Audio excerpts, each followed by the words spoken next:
Alexander Steele had everything a man could want: $3 billion, a tech empire that stretched across continents, properties in every major city, and a beautiful fiancée named Sofia Martinez, who seemed perfect in every way. But standing in his penthouse overlooking the glittering city below, Alexander felt a gnawing doubt he couldn't shake. Sofia had entered his life 6 months ago at a charity gala, stunning in a designer dress, saying all the right things about philanthropy and making the world better. Their whirlwind romance had been perfect, too perfect maybe. She'd accepted his proposal 3 weeks ago with tears of joy, but Alexander couldn't silence the voice in his head, asking whether she loved him or his fortune.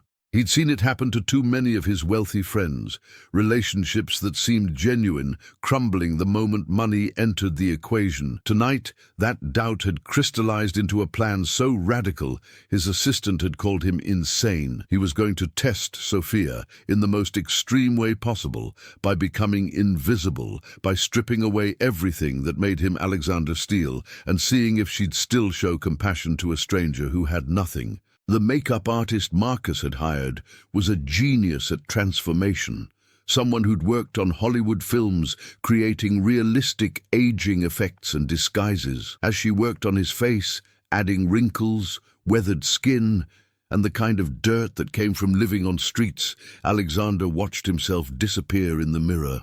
His perfectly styled hair became matted and grey, his manicured hands transformed with theatrical dirt and broken nails. His designer stubble became an unkempt beard that added years to his appearance. The clothes came next. Layers of torn, stained garments that smelled authentically of the streets thanks to careful preparation. When the transformation was complete, Alexander Steele had vanished entirely, replaced by someone society trained itself not to see: a homeless man, a beggar. Someone invisible. The makeup artist stepped back, admiring her work with professional pride, while Alexander stared at his reflection with a mixture of fascination and discomfort. "Your own mother wouldn't recognize you," she said, and Alexander knew she was right. This disguise was perfect, which meant his test would be authentic. Tonight, he'd discover who Sofia Martinez truly was, beneath the designer clothes and practiced smile. The plan was simple, but required careful execution.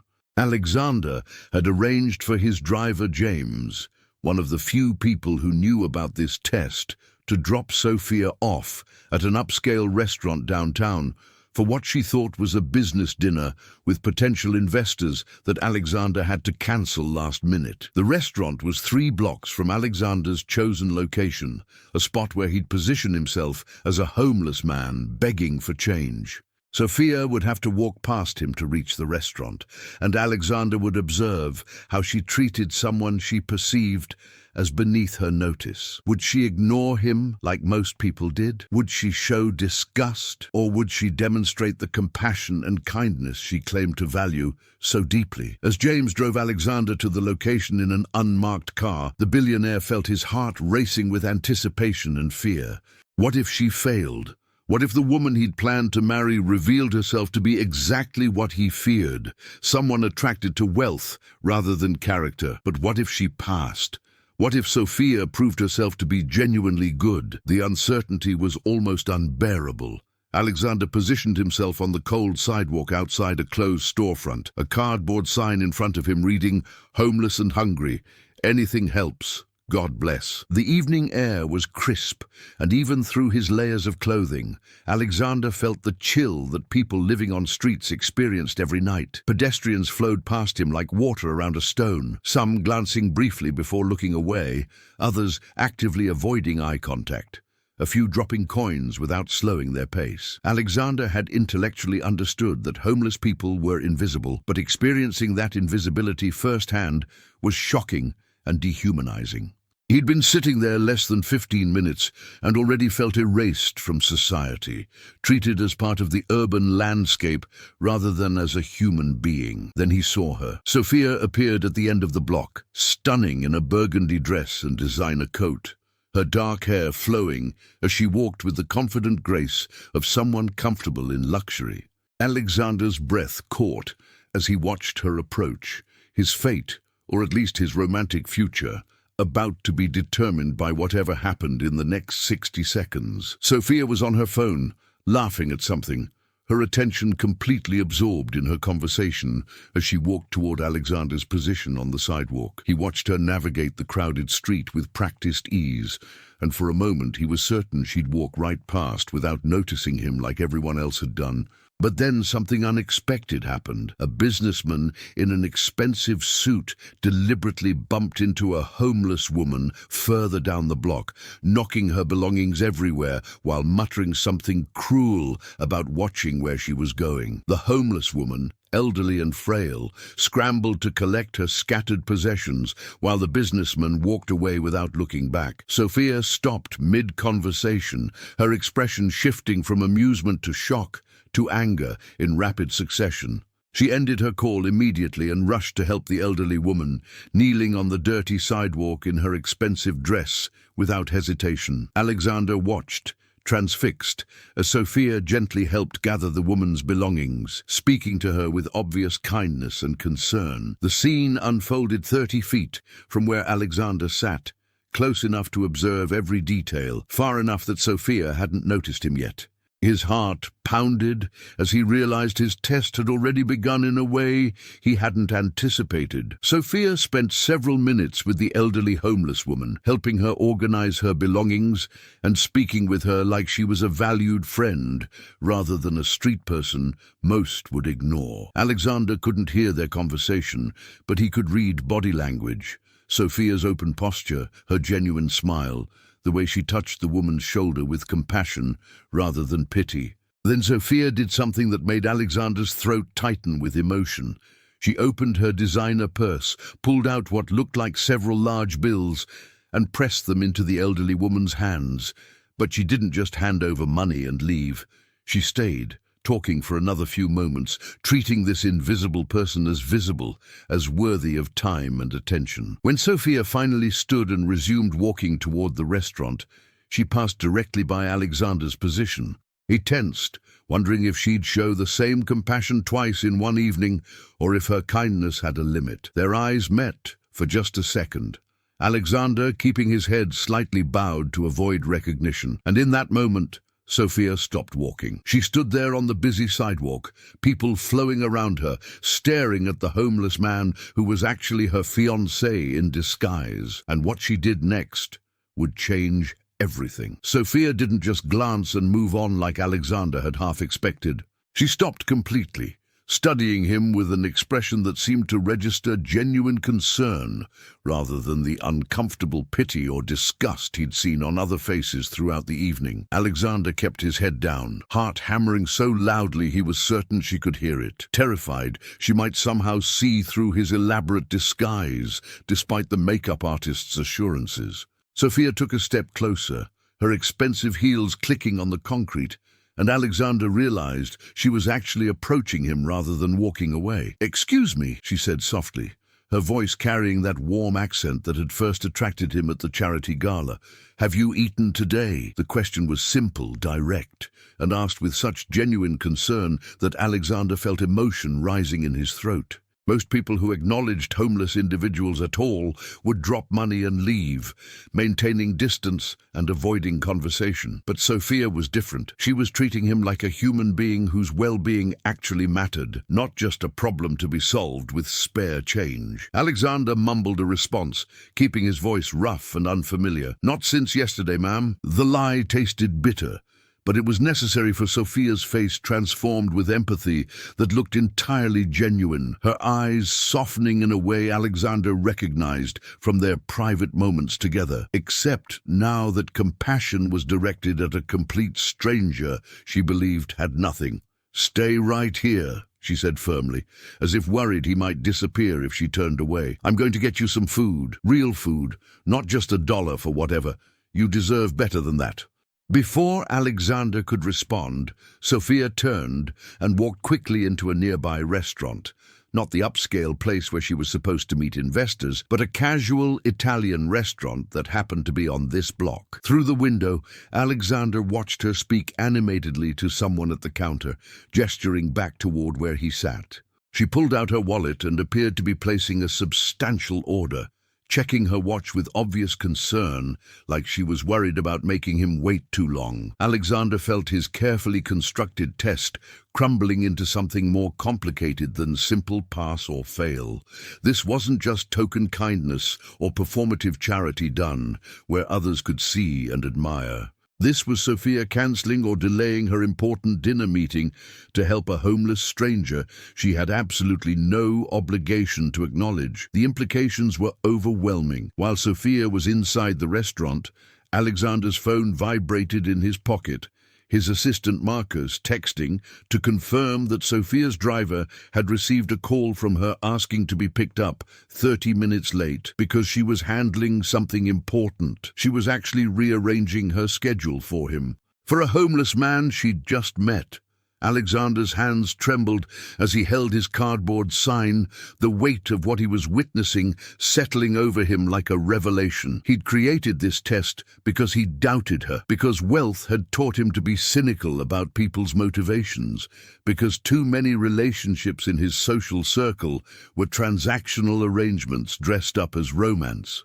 But watching Sophia through that restaurant window, seeing her interact with staff while clearly ordering food for a stranger, Alexander realized his doubt might have revealed more about his own damaged trust than about her character. Then she emerged carrying 2 large bags, her face bright with purpose, and Alexander had to look away briefly to compose himself. She was coming back. She hadn't forgotten him, or gotten distracted by her phone, or decided the gesture was enough.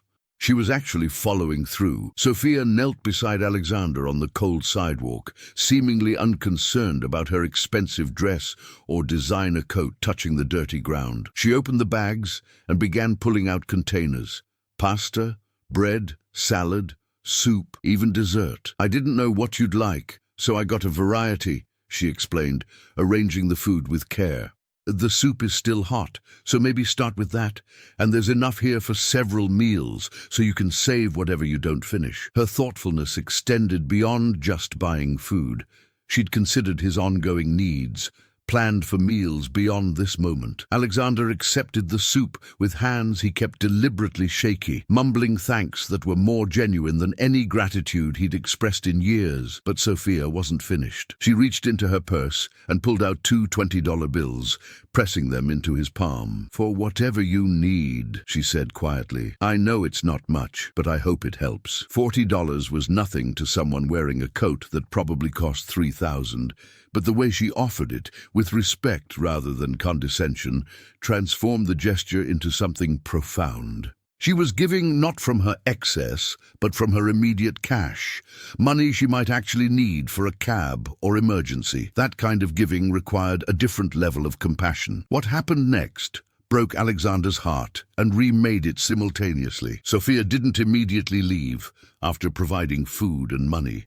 Instead, she sat down on the cold sidewalk beside him, her burgundy dress pooling around her, completely heedless of how this might look to pedestrians passing by or what it might do to her expensive clothing. "Do you mind if I sit with you for a minute?" she asked, as if requesting permission to share space with someone society had deemed unworthy of basic acknowledgement. "I'm supposed to be at a dinner meeting, but honestly, I'd rather be here.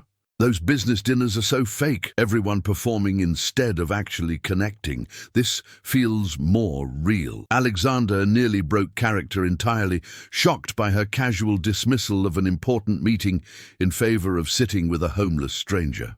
She opened one of the containers and offered him a fork, and they sat together in surreal silence, broken only by the sounds of the city around them. Sophia asked his name. Alexander mumbled Tom, and then began talking to him like she would talk to anyone. She mentioned she was engaged to someone wonderful, but admitted that sometimes wealth created distance, that she worried about losing herself in a world of money and influence. The irony of her confession, given to her fiancé in disguise, was almost too much to bear.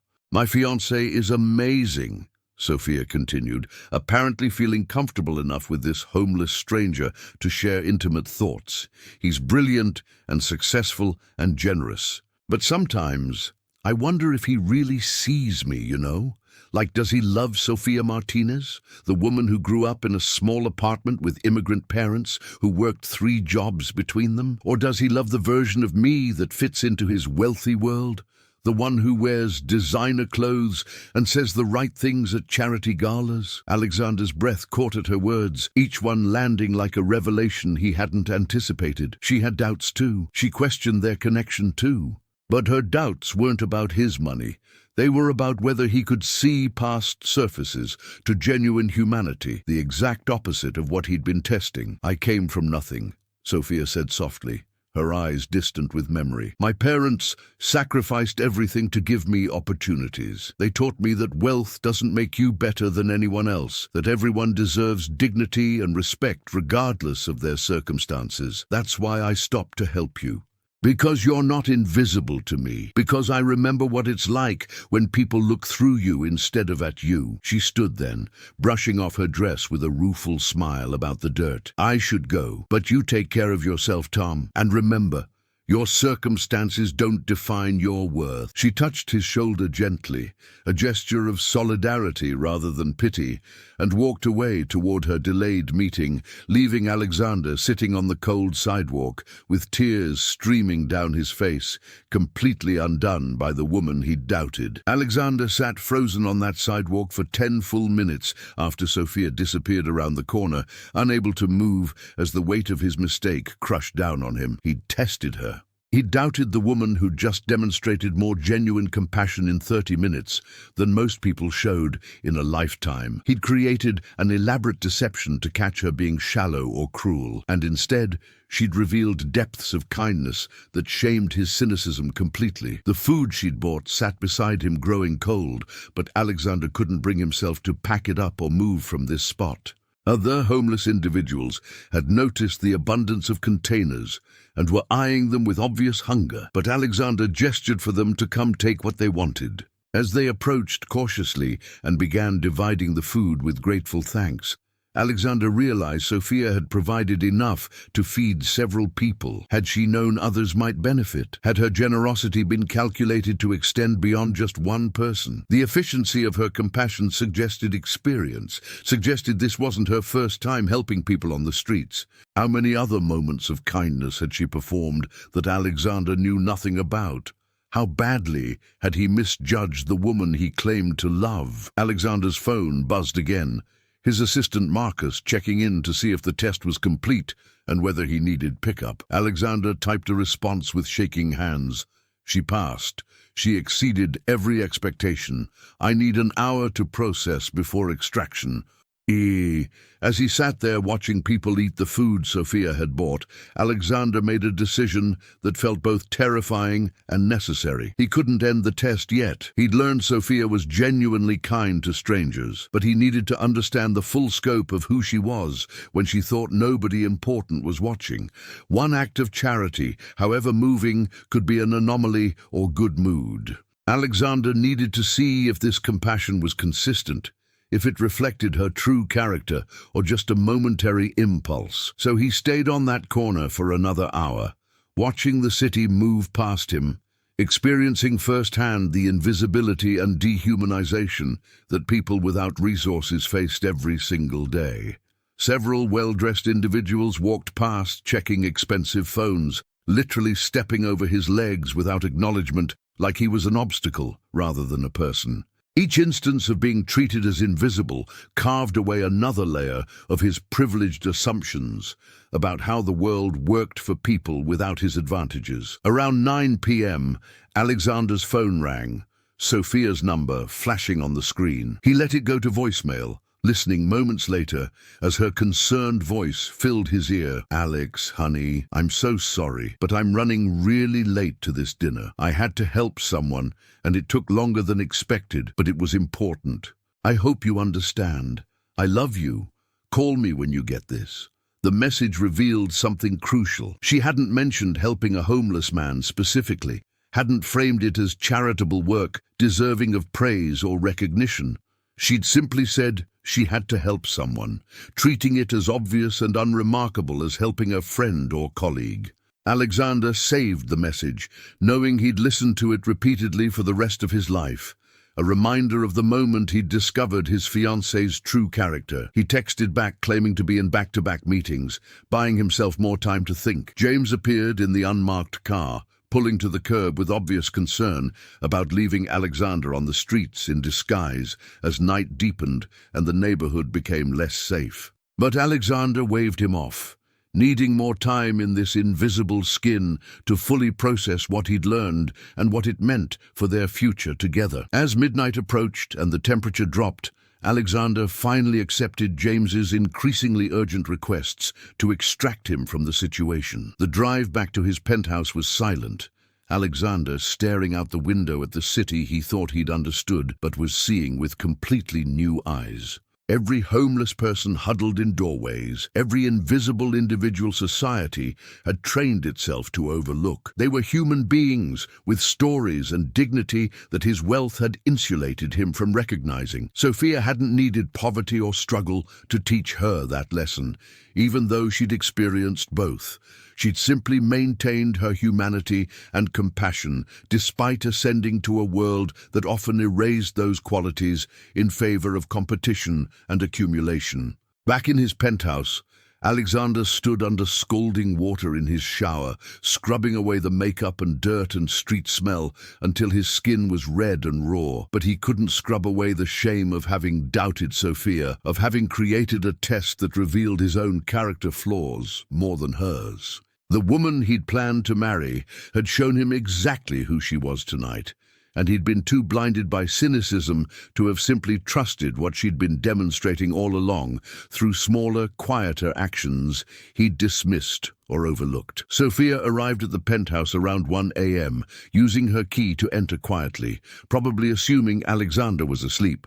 But he was waiting in the living room, still processing everything that had happened, trying to figure out how to confess what he'd done without destroying the trust between them. She looked exhausted but beautiful, her expensive dress slightly disheveled, makeup smudged, hair no longer perfect, evidence of her long, disrupted evening. When she saw him awake, her face brightened with that smile that had captured his attention 6 months ago. Except now he saw it differently, saw the genuine warmth instead of questioning its authenticity. "Hey, you're still up," she said, dropping her purse and walking over to curl against him on the couch. "How were your meetings? Sorry, I was so late to dinner. The investors understood, but I felt terrible making them wait." Alexander wrapped his arms around her, breathing in her perfume mixed with faint traces of the outside world, and felt his throat tighten with emotion he couldn't name. "Tell me about your evening," he said quietly. "What made you late?" He needed to hear her version, needed to know if she'd mention the homeless man or keep that kindness private, like she kept so many other generous acts he was only now beginning to notice. Sophia hesitated, and Alexander could see her debating what to share, whether her fiancé would understand or think her foolish for prioritizing a stranger over business obligations. "I saw someone who needed help," she said finally, her voice soft, with something like defensiveness, as if expecting judgment. "A homeless man who hadn't eaten. I couldn't just walk past, Alex. I know the meeting was important. I know making investors wait was unprofessional, but I had to help. My parents raised me to believe that we're measured not by how we treat people who can benefit us, but by how we treat people who can give us nothing in return. Does that make sense? Are you angry? I put business second." Her vulnerability in that moment, her fear that he might criticize her for choosing compassion over profit, broke something fundamental in Alexander's chest. How many times had she hidden her kindness, worried he'd see it as weakness or naivety? How many acts of generosity had she performed quietly because she feared judgment from the wealthy world he'd brought her into? Alexander pulled her closer, kissing her forehead with emotion that made his voice rough. "I'm not angry. I'm in awe of you. Tell me everything." And as Sophia described her evening, helping the elderly homeless woman, buying food for the man she'd called Tom, sitting with him on the cold sidewalk, Alexander listened to his own story told from her perspective and fell in love with her all over again, deeper and more completely than he'd thought possible. As Sophia talked about her interaction with Tom, describing how she'd felt compelled to sit with him because he'd seemed so alone and defeated, Alexander felt guilt crushing him with increasing weight. She spoke about the conversation they'd had, how she'd opened up about her own fears and doubts regarding their relationship, and Alexander realized she'd been more honest with a homeless stranger than she sometimes was with him. "I told him things I haven't even told you," Sophia admitted, playing with the engagement ring on her finger. "About feeling like I don't belong in your world sometimes. Like I'm performing a role rather than being myself. It's easier to be honest with someone who has no expectations, someone who won't judge or try to fix things, who'll just listen." Her words were daggers, each one highlighting how his wealth and position had created invisible walls between them, even as they planned a life together. Alexander wanted to confess everything right then, wanted to tell her he'd been Tom, that he'd heard every word, that her honesty had taught him more about their relationship than 6 months of careful courtship. But fear stopped him. Fear that she'd feel betrayed by the deception, violated by his test, hurt that he'd doubted her enough to create such an elaborate scheme. Over the next few days, Alexander watched Sophia with new awareness, noticing patterns of generosity he'd previously overlooked or dismissed. She volunteered at a homeless shelter twice a week, something she'd mentioned casually months ago that he'd filed away as typical wealthy person charity work and never asked about again. But now he paid attention. Noticed she came home exhausted on those evenings, her expensive clothes replaced by simple jeans and t-shirts, her manicured nails often dirty from actual work rather than symbolic appearances. She donated to causes quietly, never posting on social media or seeking recognition, just redirecting portions of the allowance he'd insisted on giving her toward organizations serving marginalized communities. She treated service workers, waiters, drivers, housekeepers, with genuine respect and interest, learning their names and asking about their lives with authentic curiosity. These weren't performances or calculated moves to appear virtuous. This was simply who Sophia was when nobody important was watching, when there was nothing to gain from kindness except the satisfaction of treating humans with dignity.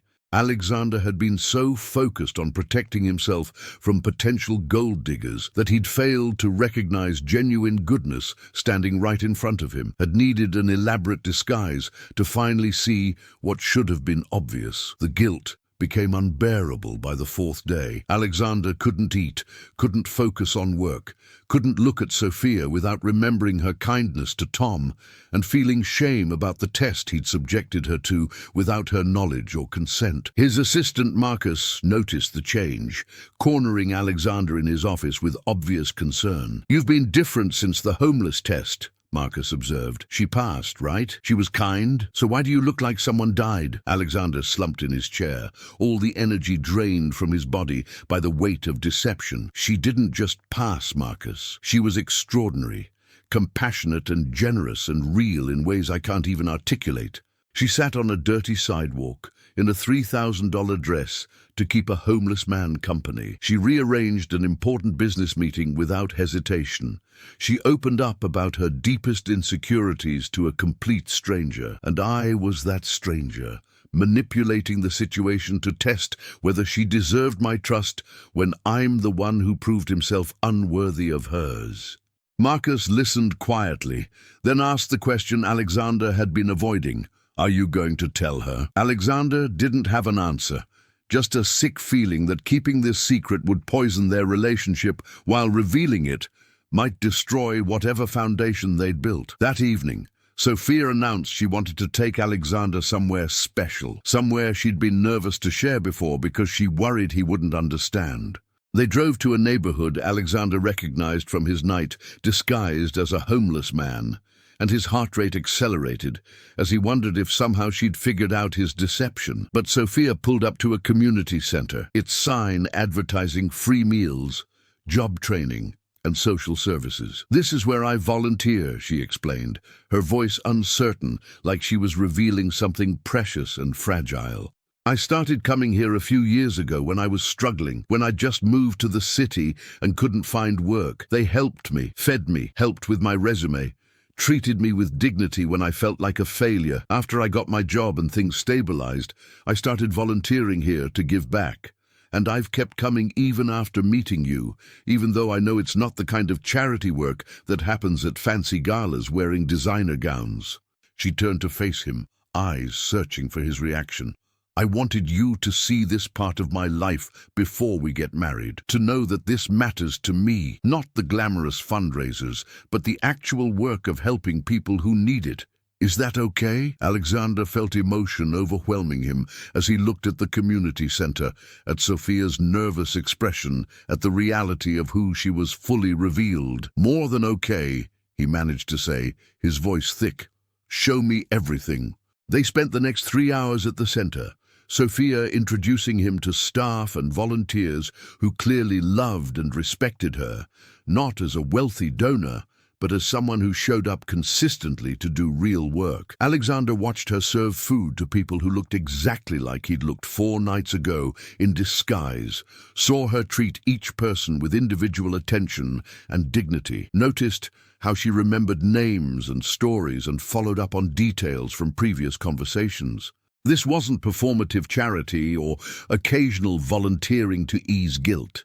This was commitment, consistency, genuine care for community that existed outside her comfortable life. One older man approached Sophia with obvious affection, calling her the angel who never gave up on me, and explained to Alexander that Sophia had spent months helping him navigate the bureaucracy to get disability benefits he'd been wrongly denied. She'd made phone calls, filled out paperwork, accompanied him to appointments, all invisible labor that produced no recognition or reward beyond helping another human being survive. Your fiancée is special, the man said to Alexander. Don't you ever forget that or take her for granted.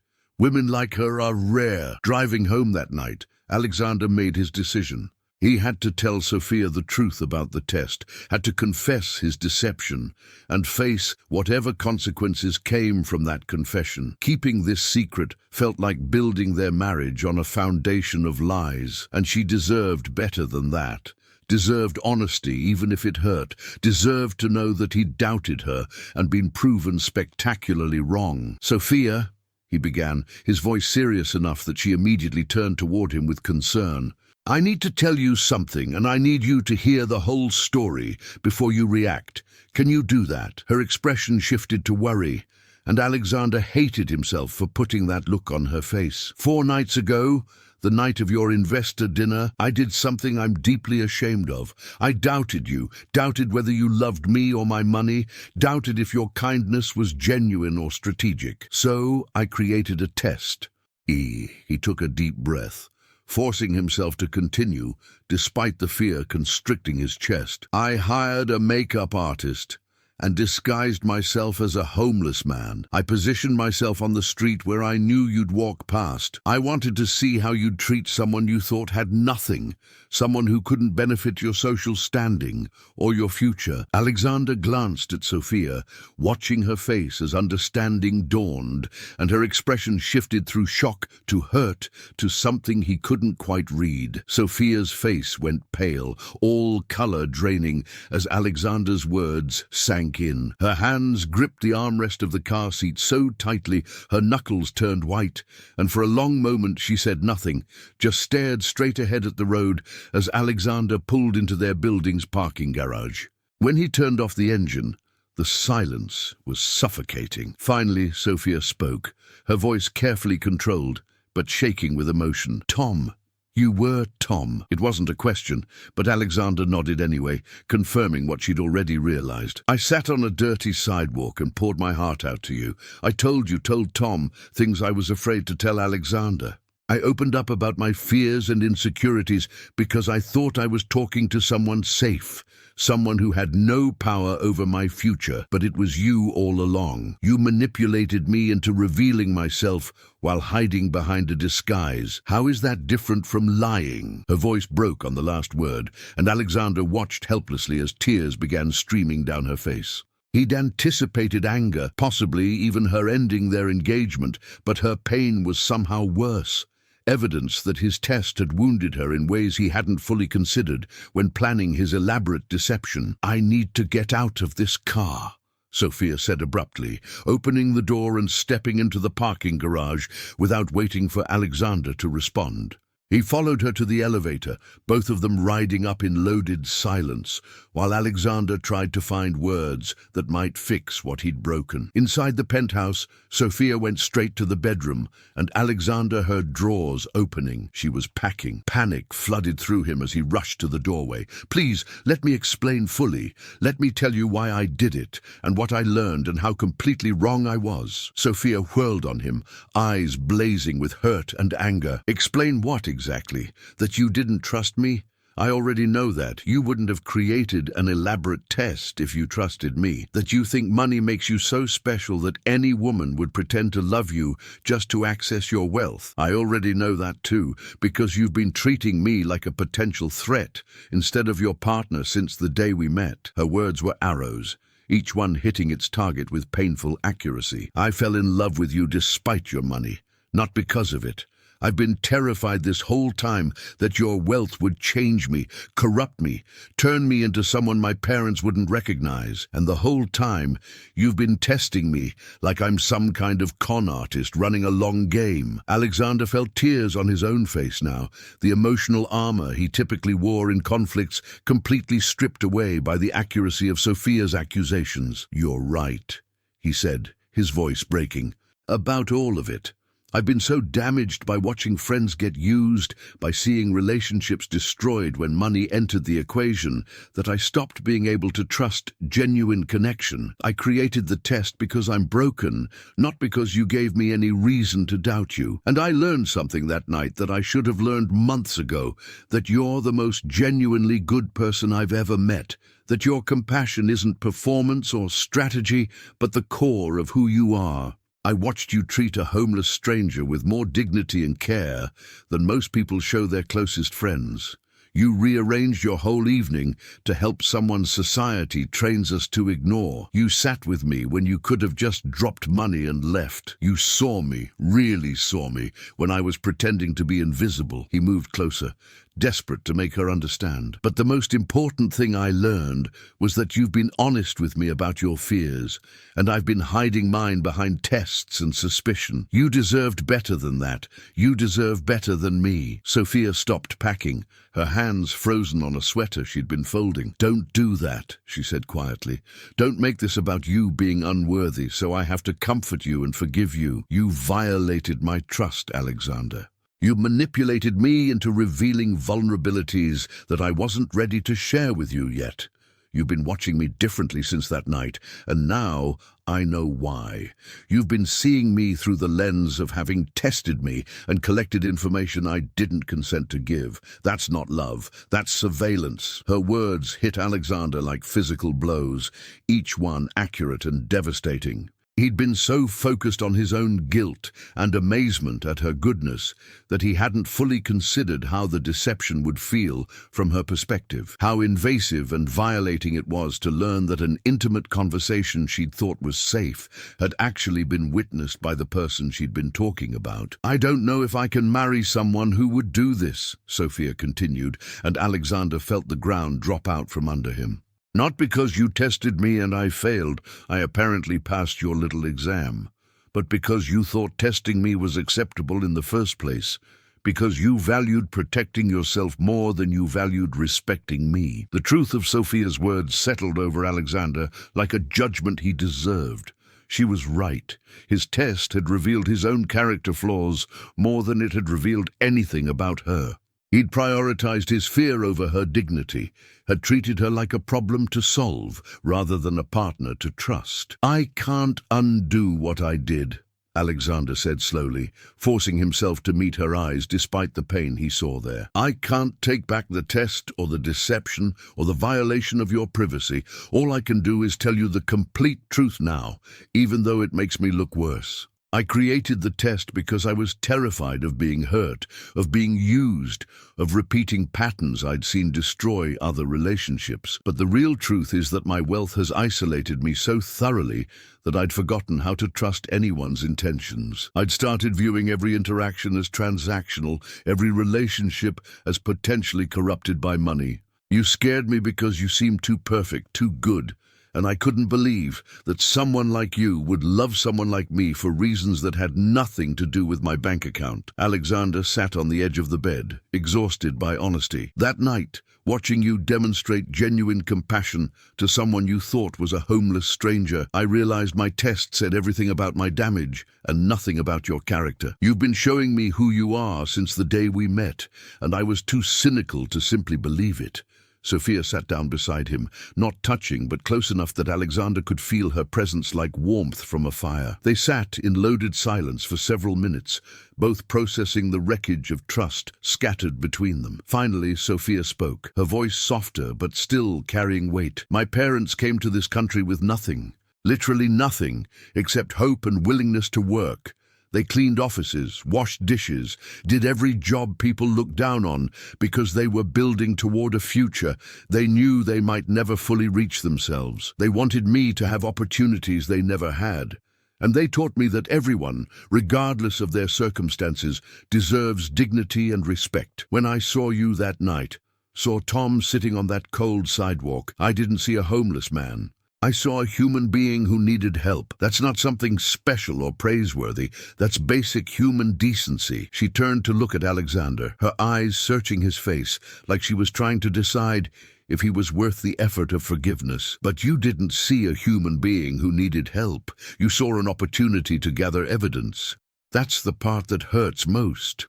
Not that you doubted me, but that you used someone else's suffering as a prop in your investigation. That's not who I thought you were. Alexander absorbed the full weight of Sophia's accusation, recognizing a truth he'd been avoiding. He hadn't just tested Sophia, he'd used the persona of homelessness, had treated genuine human suffering as a costume he could put on and take off at will. That was privilege at its most obscene, and it revealed a callousness he was ashamed to acknowledge. You're absolutely right, he said, the admission feeling like pulling thorns from his own flesh. I treated homelessness like it was a disguise I could wear for a few hours and then wash off, never thinking about the people who can't remove that identity, who live that invisibility every single day. I was so focused on protecting my feelings that I weaponized someone else's suffering without a second thought. That makes me exactly the kind of person your parents taught you to recognize, someone who sees other humans as tools rather than as equals deserving of dignity. He paused, forcing himself to continue even though every word was an indictment. I don't deserve your forgiveness. I don't deserve you, but I'm asking anyway, not because I've earned it, but because I can't imagine my life without you in it. And if you decide you can't marry someone who would do what I did, I'll understand. I'll hate it, but I'll understand.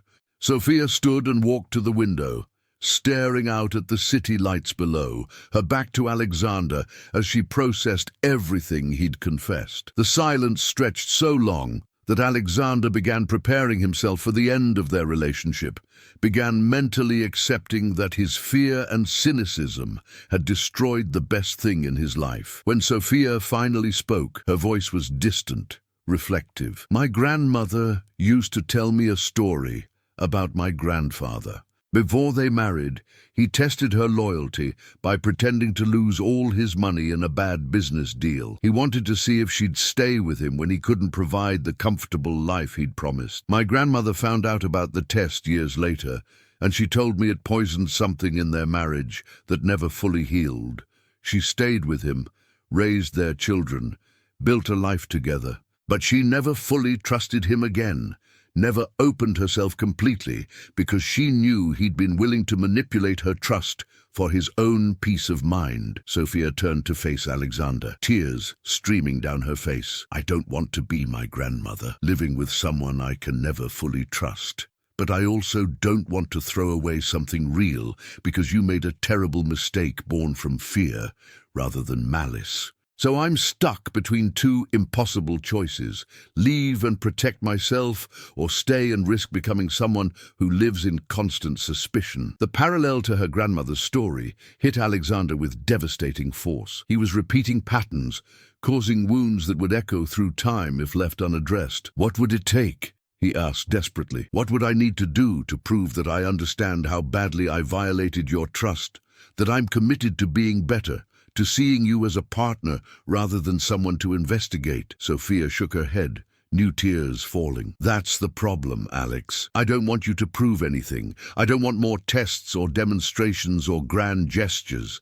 I want a relationship built on actual trust, not on accumulating evidence of worthiness. Your question, what would it take, reveals that you're still thinking transactionally, still seeing this as a problem that can be solved through right actions, rather than fundamental change in how you view relationships. She moved toward the door, grabbing her packed bag. I need time away from you to think. I need space to process this betrayal without you in my ear telling me all the reasons I should forgive you. I'm going to stay with my parents for a while.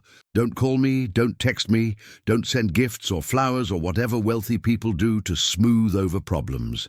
Just give me space to figure out if I can build a life with someone who did what you did. Alexander wanted to protest, wanted to beg her to stay, so they could work through this together, but he recognized that respecting her need for space was the first real demonstration of trust he could offer. Okay, he said, the word feeling like surrender. Take all the time you need. I'll be here when you're ready to talk if you ever are.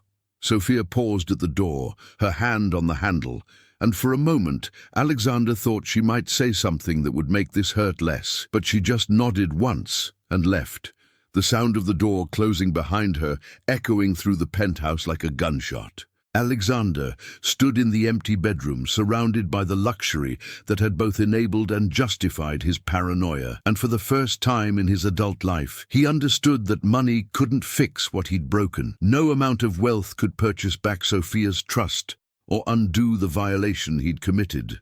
He collapsed onto the bed, still unmade from where she'd slept beside him just that morning, and let himself break down completely.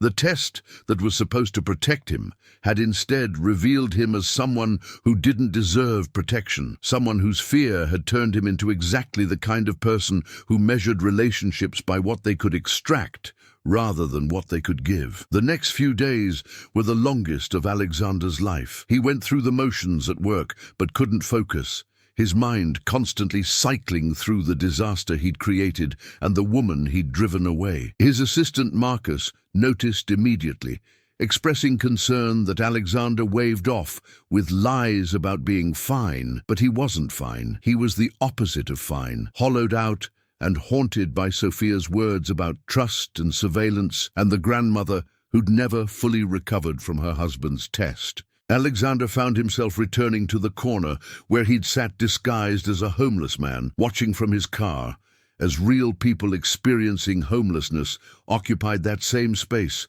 living the reality he'd borrowed for a few hours. The guilt was crushing, not just about testing Sophia, but about his casual appropriation of suffering, his willingness to wear poverty like a costume while maintaining the safety net of his billions. He called the community center where Sophia volunteered and made an anonymous donation large enough to fund their operations for 5 years. But the gesture felt hollow, like he was trying to buy absolution for sins that required genuine repentance rather than financial compensation. Money was his default solution to every problem, but this problem required something he'd never learned to give freely: vulnerability, trust, the willingness to be hurt. On the 5th day of Sophia's absence, Alexander received a call from an unknown number. His heart jumped, hoping it was her calling from her parents' phone, but instead, it was Sophia's mother, Elena Martinez. "Mr. Steele," she said, her accent thick with emotion, "my daughter told me what you did. I'm calling to say that you have broken her heart, and as her mother, I am very angry with you." Alexander braced himself for a well-deserved lecture, but Elena surprised him by continuing, "However, I am also calling because I understand fear. When Sophia's father and I came to this country, we were so afraid that people would take advantage of us, that our trust would be used against us. That fear almost destroyed some good relationships before we learned that living in constant suspicion is worse than occasionally being hurt by trusting the wrong person. She paused, and Alexander heard the wisdom of someone who'd survived real hardship, not just the theoretical concerns of the wealthy. My daughter is deciding whether she can trust you again, but before she makes that decision, you must decide something more important. Can you trust her? Can you trust anyone? Because if you cannot, then letting her go is the kindest thing you can do. A marriage built on suspicion is not a marriage. It is a prison where both people slowly suffocate. Elena's words settled over Alexander like a pronouncement, a challenge that cut through all his rationalizations to the core question he'd been avoiding. Was he capable of genuine trust, or had wealth and privilege damaged him beyond repair? Elena's question haunted Alexander for days after their conversation ended. Could he trust? Really trust, without tests or verification or safety nets? He'd spent his entire adult life building systems to protect himself, prenuptial agreements, background checks on employees, careful vetting of anyone who entered his inner circle. Trust had become a luxury he believed he couldn't afford, a vulnerability that wealth required him to eliminate. But sitting alone in his penthouse, Alexander recognized that his protective systems had created a different kind of poverty, an isolation so complete that genuine human connection had become nearly impossible. He'd accumulated billions, but lost the ability to simply believe in someone's goodness without demanding proof. That realization led Alexander to do something unprecedented. He called his therapist and scheduled daily sessions, committing to intensive work on the fear and trauma that had turned him into someone who would test his fiancée's character instead of trusting it. The therapist, Dr. Sarah Chen, listened to Alexander's confession about the homeless disguise and didn't pull punches. "You've been using wealth as a shield," she said bluntly. "And shields that protect you from harm also prevent intimacy from reaching you. You can't have real connection while maintaining walls specifically designed to keep people at a distance." Through therapy, Alexander began excavating the origins of his inability to trust. It wasn't just wealth that had damaged him. It went deeper, to childhood experiences of being the scholarship kid at an elite school where friendships evaporated when other students learned about his family's modest means, to watching his adoptive father's business partner embezzle funds and destroy years of work, to early romantic relationships that had ended when his success made him a target for people seeking financial security rather than partnership.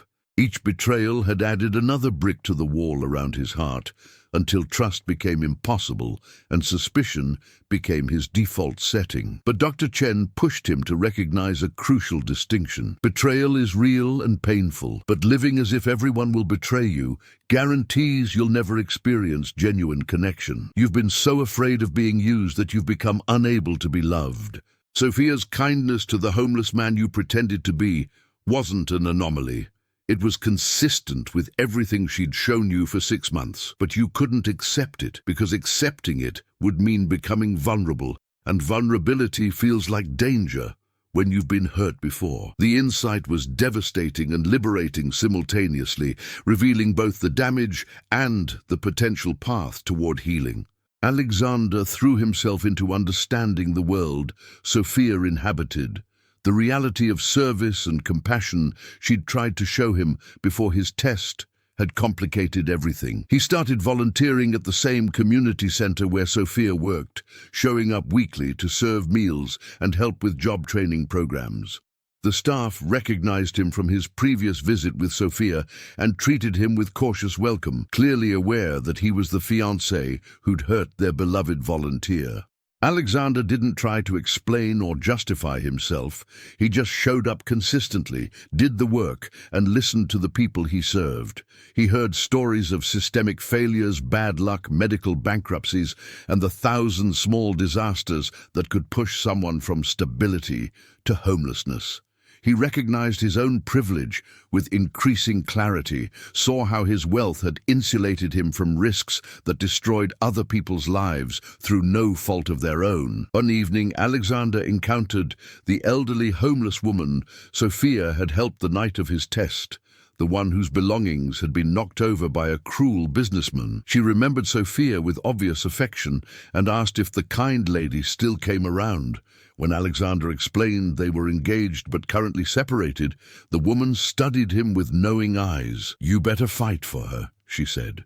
"Women with real goodness in their hearts are rare, and men stupid enough to let them go are common. Don't be common." 2 weeks into Sophia's absence, Alexander made a decision that felt both terrifying and necessary. He couldn't undo his test or erase the violation of trust, but he could demonstrate that the experience had genuinely changed him, rather than just teaching him to better hide his paranoia. He called his lawyers and instructed them to establish a foundation dedicated to supporting homeless services, job training, and affordable housing, but with specific requirements that would hold him accountable to values rather than ego. The foundation would be managed by a board that included people with lived experience of homelessness, ensuring those served had actual voice in how resources were allocated. Alexander would have no controlling vote, no ability to override decisions made by people who understood the issues far better than he ever would. Additionally, he committed to divesting from several businesses in his portfolio that relied on exploitative labor practices or contributed to economic systems that created the poverty he'd appropriated as a disguise. His financial advisors protested that he was sacrificing billions in potential returns, but Alexander realized that money gained by perpetuating suffering was wealth built on rotten foundations. The changes wouldn't fix what he'd done to Sophia, but they represented genuine commitment to growth rather than performance of redemption designed to win her back. On the 17th day of Sophia's silence, Alexander received a text message that made his heart stop. "Can we talk? I'm ready." They agreed to meet at a neutral location, a small cafe in the neighborhood where Sophia had grown up, far from the luxury spaces that defined Alexander's usual world. When Alexander arrived, Sophia was already there, looking tired, but somehow more herself than she'd seemed in the polished environments of his wealth. They ordered coffee and sat across from each other, the table feeling like both connection and barrier. "I've been doing a lot of thinking," Sophia began, her voice steady despite obvious emotion, "about my grandmother's story, about whether I can trust you again, about what kind of marriage we'd have if we moved forward. And I've talked to my parents, to my therapist, to the women at the shelter who've known me for years. Everyone has opinions, but ultimately I had to figure out what I could live with and what I couldn't." She wrapped her hands around her coffee cup, meeting Alexander's eyes directly.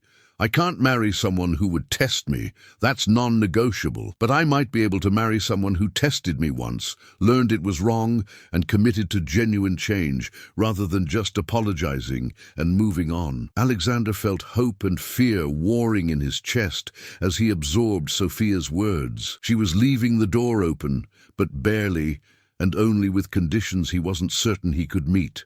"I've been in therapy every day since you left," he said, choosing honesty over impression management, working on the fear that made me think testing you was acceptable, trying to understand why I couldn't just trust what you were showing me. And I've realized that my wealth has isolated me so completely that I'd forgotten how to be vulnerable, how to let someone close without maintaining escape routes and safety nets. That's not a justification for what I did.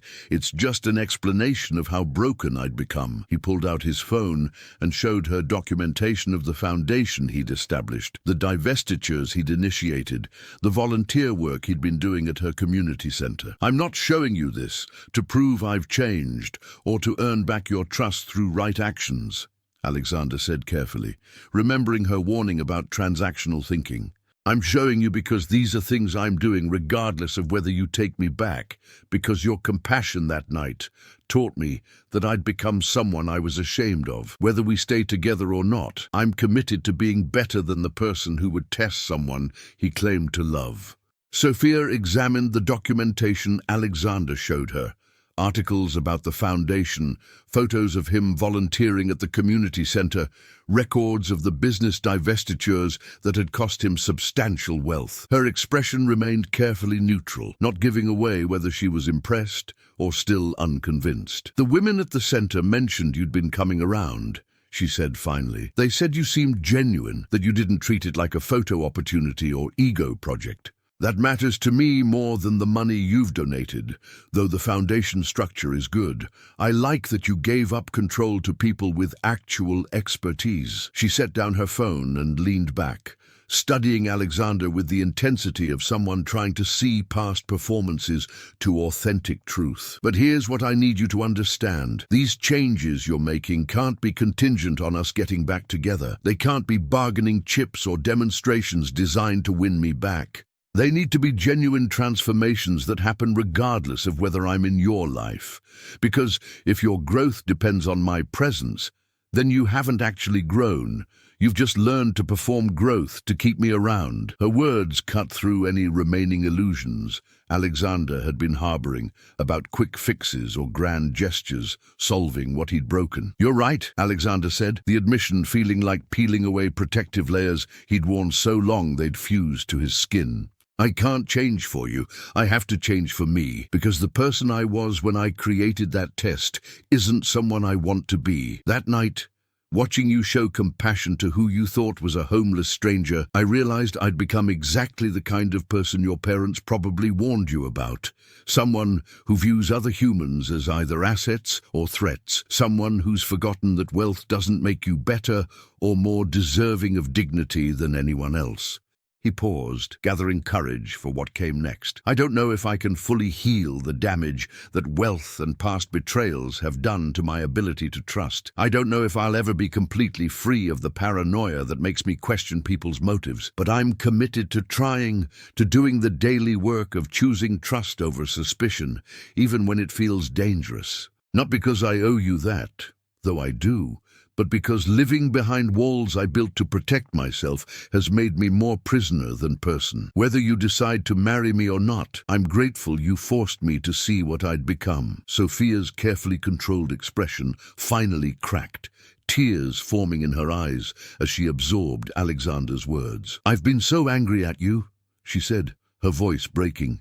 "Angry that you tested me, angry that you couldn't just trust what I was showing you, angry that you used homelessness as a costume for your investigation. But I've also been angry at myself for wanting to forgive you, for missing you, despite knowing what you did was wrong. My therapist said that's normal, that love doesn't disappear just because someone hurts you, that the heart doesn't follow logic when deciding what it wants. But I kept thinking about my grandmother, about how she stayed with my grandfather after his test and spent the rest of her life unable to fully open herself to him. I don't want to be her. I don't want to spend decades holding back pieces of myself because I'm afraid you'll use them against me in some future test." She wiped her eyes, and Alexander had to grip the table to keep from reaching across to comfort her, knowing she needed space to say whatever came next. "So I've been trying to figure out if there's a path forward that doesn't require me to become someone who lives in constant suspicion, constantly analyzing whether you trust me or whether you're gathering evidence for your next evaluation." The cafe around them buzzed with ordinary life. People ordering coffee, having casual conversations, living without the weight of dramatic betrayals or billion-dollar complications. Alexander found himself envying their simplicity, even as he recognized his life could never be uncomplicated, not with the wealth and responsibility he carried. "What would that path forward look like?" he asked Sophia, afraid of the answer but needing to hear it. "What would I need to do or not do for you to feel safe with me again?" Sophia considered the question for a long moment, clearly choosing her words with care. "I need transparency. Complete transparency about your doubts when they arise, not tests conducted in secret. If you're worried about my motives or questioning whether I love you or your money, I need you to tell me directly so we can talk through it rather than you creating elaborate schemes to investigate me. That's what partners do. They communicate even when communication is uncomfortable." She held up a second finger. ticking off requirements. I need you to continue therapy, not just until we're married, but as an ongoing commitment to addressing the trust issues that made you think testing me was acceptable. And I need you to prove over time, through consistency rather than grand gestures, that you can actually trust me with everyday things before we talk about spending our lives together. Alexander nodded, accepting each condition without argument or negotiation, recognizing them as entirely reasonable requests given what he'd done. All of that makes sense, he said. I can commit to transparency, continued therapy, and proving myself through consistency. But I need to ask, are we starting over, or are we trying to rebuild what we had? The distinction felt crucial, the difference between erasing their history or acknowledging it while moving forward. Sophia thought about this, her expression shifting through several emotions before settling on something that looked like cautious hope. I don't think we can start over, even if we wanted to. Too much has happened. Too much has been revealed about both of us. You know I have doubts about fitting into your world, and I know you have damage around trust that won't heal overnight. We can't unknow those things or pretend the test never happened. So maybe we're doing something different, not starting over or rebuilding, but building something new with better foundations. Incorporating what we've learned into a relationship that's more honest, even if it's more complicated. She reached across the table tentatively, and when Alexander took her hand, the contact felt both familiar and new, charged with awareness of fragility and potential. I'm willing to try, Sophia said, but slowly, and with the understanding that if you ever test me again, if you ever doubt me enough to create schemes instead of conversations, I'm gone. No second chances after this second chance. The terms were clear, the stakes understood, and Alexander accepted them with relief and determination mixed together. No more tests, he promised, squeezing Sophia's hand gently. No more surveillance or investigations or schemes. Just honesty, even when it's hard. Even when I'm afraid of being vulnerable. You deserve that. You've always deserved that. They sat in the cafe for another 2 hours, talking through details of what their relationship would look like moving forward. Sophia wouldn't immediately move back into the penthouse.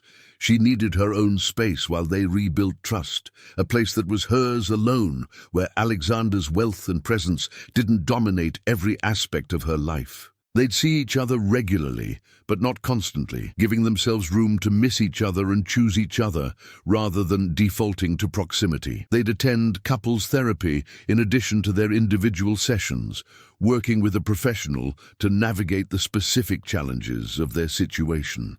And they'd postpone the wedding, no new date set, no pressure to rush toward marriage, before they'd address the fundamental issues his test had revealed.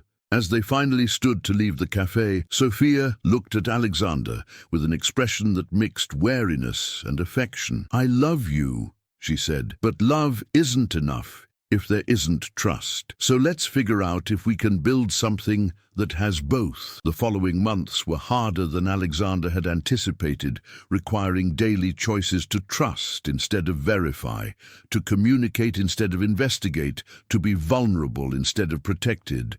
There were moments when old instincts screamed at him to check Sophia's phone when she left it on the counter, to question why she was late coming home, to wonder if her kindness to others meant she was too naive to recognize when people were using her. But each time those paranoid thoughts arose, Alexander forced himself to do what his therapist had taught him. Name the fear, examine its origins, and choose trust despite the discomfort. He'd text Sophia, I'm feeling insecure about us today and my brain is creating stories. Can we talk? And she would respond, sometimes immediately, and sometimes when she had time, but always with honesty about where she was and what she was doing. Not because he demanded proof, but because she chose transparency. The vulnerability required for that kind of communication was excruciating at first. Admitting weakness and fear to someone who might use it against him. But Sophia never weaponized his honesty.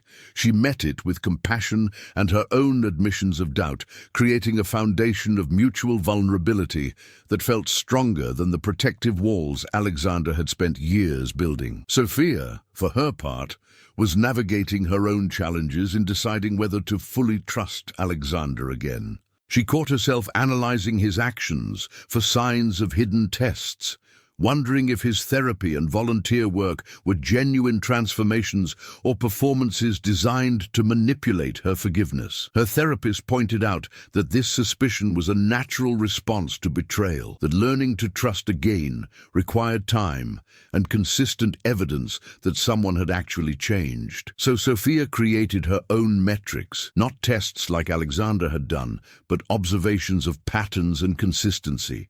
Did Alexander show up when he said he would? Did his actions match his words over weeks and months, rather than just in dramatic moments? Did he extend his newfound compassion beyond her to other people in his life, or was it targeted specifically at winning her back? Gradually, through accumulated small moments, rather than grand gestures, Sophia began seeing genuine change. Alexander treated service workers with new respect, asked about their lives, tipped generously, but not ostentatiously. He talked about his therapy breakthroughs during their couple sessions, sharing insights that clearly cost him pride to admit. He continued volunteering even when Sophia wasn't there to witness it, showing up consistently on cold mornings and difficult evenings when easier options existed. 6 months after their cafe conversation, Alexander did something that tested his growth in profound ways. A business associate, someone he'd known for years, approached him with a lucrative investment opportunity in a private prison system. The returns would be substantial, the associate promised, and the risk was minimal, given government contracts guaranteeing occupancy. 5 years ago, Alexander would have signed the contracts without question, seeing only profit potential and legal protection. But sitting in his office, looking at the paperwork, Alexander thought about the people he'd met at Sophia's community center, about the systemic failures that had destroyed lives, about how his wealth was only meaningful if aligned with values, rather than just accumulation. He turned down the investment and explained why to his associate. "I can't profit from systems that depend on human suffering, even if it's legal and lucrative. That's not the kind of billionaire I want to be anymore." The associate looked at him like he'd lost his mind, muttering about Sophia making him soft.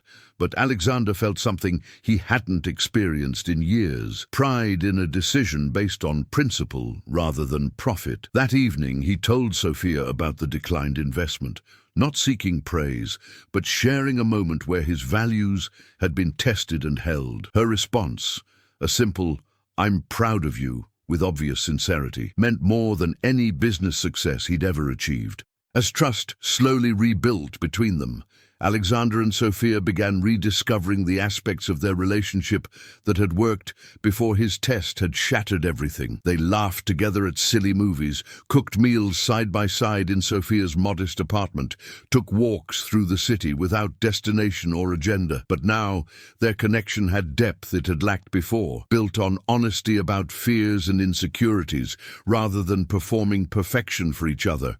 Sophia admitted she sometimes felt inadequate in Alexander's wealthy world, like an imposter wearing expensive clothes and pretending to belong. Alexander admitted he sometimes resented the way his wealth defined him, how people saw his bank account before they saw him as a human being. These confessions, shared late at night over wine or coffee, created intimacy that transcended the surface-level connection they'd had during their whirlwind romance. They discovered they were both lonely in different ways. Sophia isolated by imposter syndrome in spaces she didn't feel she belonged. Alexander isolated by suspicion that kept everyone at a calculated distance. That shared loneliness became a bridge, a recognition that they understood each other's particular forms of invisibility and could offer each other genuine visibility in return. It wasn't the perfect fairy tale romance that glossy magazines celebrated, but it was real and complicated and somehow more valuable because they'd almost destroyed it and chosen to rebuild instead. One evening, 9 months after the test that had nearly ended everything, Sophia took Alexander back to the street corner where he'd sat disguised as a homeless man. They stood together looking at the spot, now occupied by a different person, experiencing homelessness, and Sophia spoke quietly. "I've been thinking about that night a lot. About how angry I was when I learned the truth, how violated I felt that you'd manipulated our interaction. But I've also been thinking about what you experienced sitting here, how you got a glimpse of what invisibility feels like for people society has decided don't matter. That glimpse changed you, even though the method was wrong. You've become more compassionate, more aware of your privilege, more willing to use your wealth for something beyond just accumulating more wealth. So I'm trying to figure out how to hold both truths. That what you did was a betrayal, and that it led to growth that might not have happened otherwise." She turned to face him, her expression thoughtful. "I don't think that growth justifies the betrayal. But I also don't think the betrayal negates the growth. They're both real, both part of our story now, and maybe that's okay. Maybe relationships aren't about avoiding all mistakes, but about what we do with mistakes after they happen." Alexander absorbed Sophia's words, recognizing them as a kind of acceptance that went beyond simple forgiveness. She wasn't excusing what he'd done, but she was acknowledging that humans were complicated, that growth often came from mistakes, that their relationship could incorporate difficult truths while still moving forward. "Thank you," he said, the words inadequate but sincere, "for giving me a second chance I didn't deserve, for teaching me what real compassion looks like, for being patient while I learned how to trust."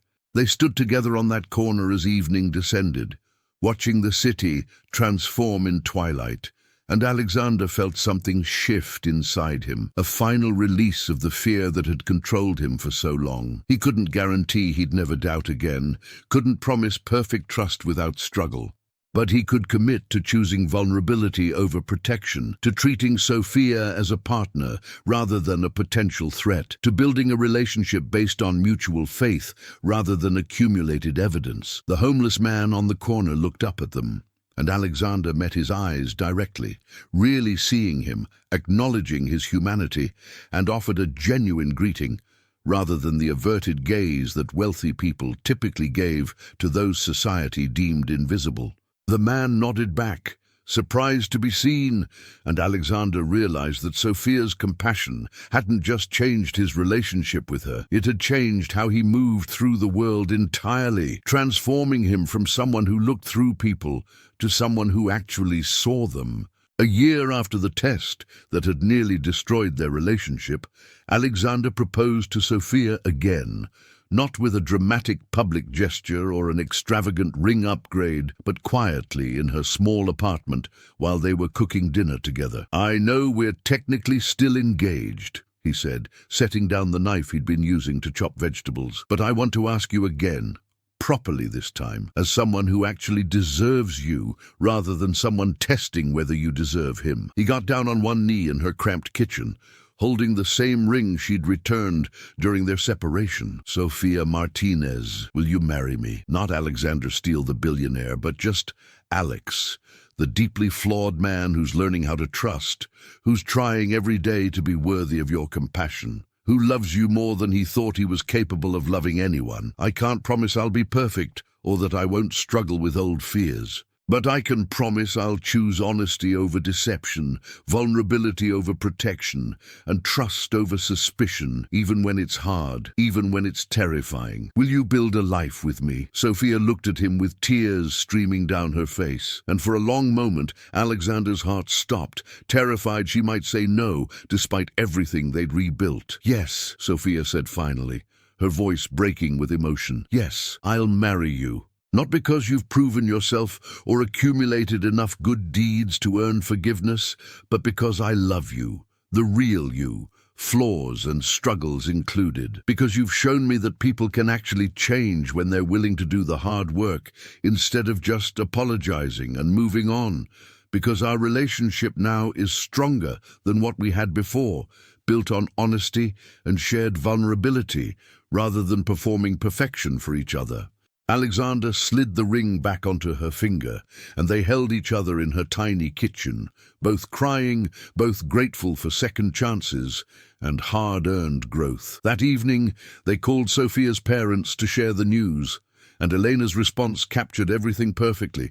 "I'm glad you figured out how to trust before it was too late. Love without trust is just fear wearing a costume, and nobody should build a marriage on fear." They set a wedding date 6 months out, giving themselves time to continue therapy and ensure their foundation was truly solid before making permanent commitments. This time, there was no rush, no whirlwind romance pressure, just two people choosing each other with full awareness of each other's damage and determination to build something real despite, or perhaps because of, the complications. The wedding, when it finally happened, reflected who they actually were rather than performing wealth or status. They married at the community center where Sophia volunteered, surrounded by a mix of Alexander's business associates in expensive suits and people from the center who'd become like family to both of them. Sophia's dress was beautiful but modest, chosen for comfort rather than making statements about designer labels.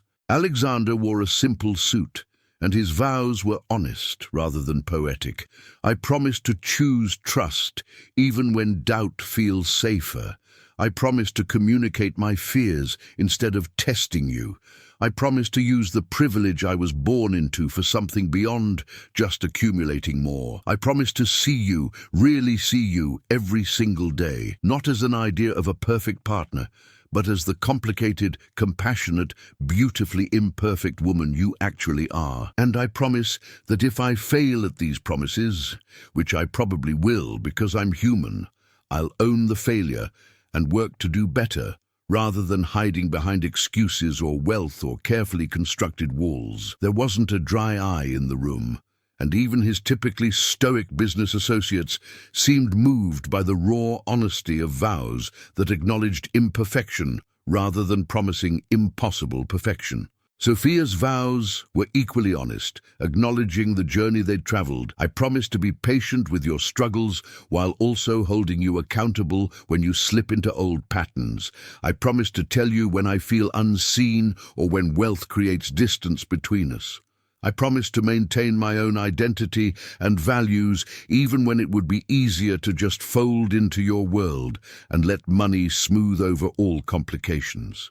I promise to remember that we're partners, equals, despite the zeros in our bank accounts, and that my compassion and your resources are both valuable in different ways. And I promise that if you ever test me again, I'll leave, not because I don't love you, but because I love myself enough to know I deserve a relationship built on trust." The last promise got surprised laughter from the crowd, breaking the emotional tension with necessary levity. After they were pronounced married, Alexander and Sophia walked through the community center hand in hand, stopping to hug guests and thank everyone for witnessing their commitment. The reception was potluck, a mix of catered gourmet food and homemade dishes from center volunteers, and somehow that combination captured their relationship perfectly. High and low, wealthy and working class, different worlds learning to coexist rather than one dominating the other. Years later, when people asked Alexander about his marriage, he always told them about the test,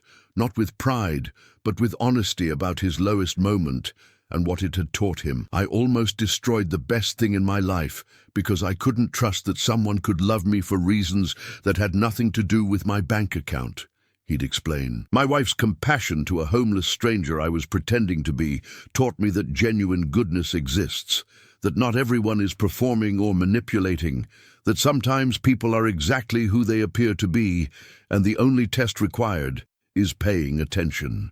He and Sophia had created a life that incorporated both their worlds, splitting time between his penthouse and a modest home they'd purchased in her old neighborhood, attending both charity galas and community center events, using wealth as a tool for change rather than just a shield against the world. Alexander continued therapy, working through layers of trust issues that didn't disappear just because he'd gotten married, but learning to manage them in healthier ways. And Sophia maintained boundaries that kept her grounded, her volunteer work that was hers alone, her apartment that she'd converted to an art studio, her relationships with people who'd known her before wealth entered her life. They had children eventually, and Sophia insisted on raising them with awareness of their privilege, making sure they understood that money didn't make them better than anyone else, and that everyone deserved dignity regardless of circumstances. On their 5th anniversary,